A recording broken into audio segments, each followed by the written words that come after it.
Hello everyone, in the last video, I compared 4 different face swapping techniques: HyperLoRA, InstantID, ID, and ACE+.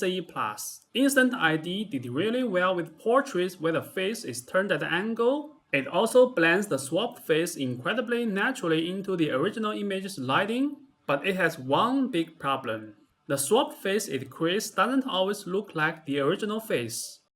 HyperLoRA, on the other hand, keeps the face more consistent. However, the lighting and the perspective can sometimes look unnatural. To fix this, I put together a workflow that combines the best parts of InstantID and HyperLoRA. Let's look at the final image from this workflow.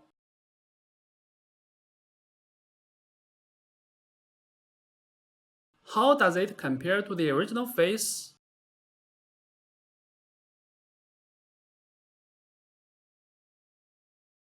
This workflow uses 2 key samplers. The total sampling steps are 20. That means the whole process runs pretty quickly.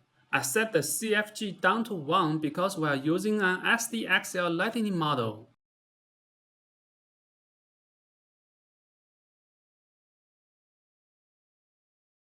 The first key sampler uses the InstantID model. This is the image it generates first. So this part is all about InstantID. And this specific node here is for inpainting the face area. You might wonder what these 3 words mean. Actually, they are trigger words for HyperLoRA. Both InstantID and HyperLoRA use this conditioning, so I just use a single node to handle it all, making things simpler. The perspective of the image created by the first K sampler looks natural.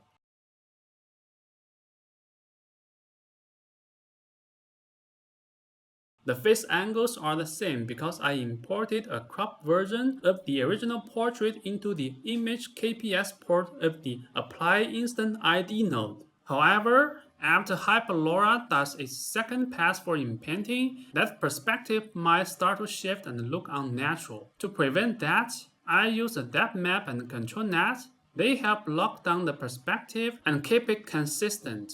The lighting from the first InstantID pass looks natural, but again, after HyperLoRA's second pass, the lighting can sometimes get messed up. That's why I added this IP adapter node group, just as a backup. If the final image doesn't look quite right in terms of lighting, you can turn on this IP adapter group and try again. Let me show you an example. Right now, the IP adapter isn't active because the input parameter is set to 1. See how the face appears pale and the lighting isn't warm enough? Now turn on the IP adapter group and run the workflow again. See the difference? The lighting is much warmer now. You can also lower the denoising strength.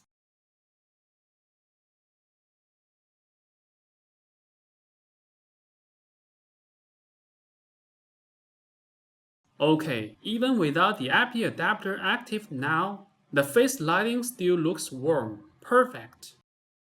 The HyperLoRA models are configured in this previous group.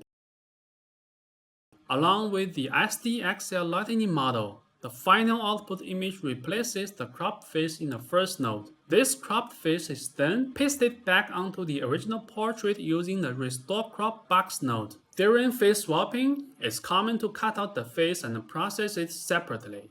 Doing this focuses the sampling just on the face area. That means the rest of the image stays untouched and doesn't lose quality. Plus, sampling only the face saves VRAM. The face is segmented using this node. In my earlier videos, I often use nodes from the ConfUI Face Tools node pack for segmentation, but sometimes those nodes cause errors, so I wanted to show you this alternative method, just in case you run into problems. You'll also notice the face mask gets expanded by this node. That makes the area we are inpainting a bit bigger than the face itself. When you set a high denoising strength, the original face shape might change a lot, making the result more similar to the reference face image.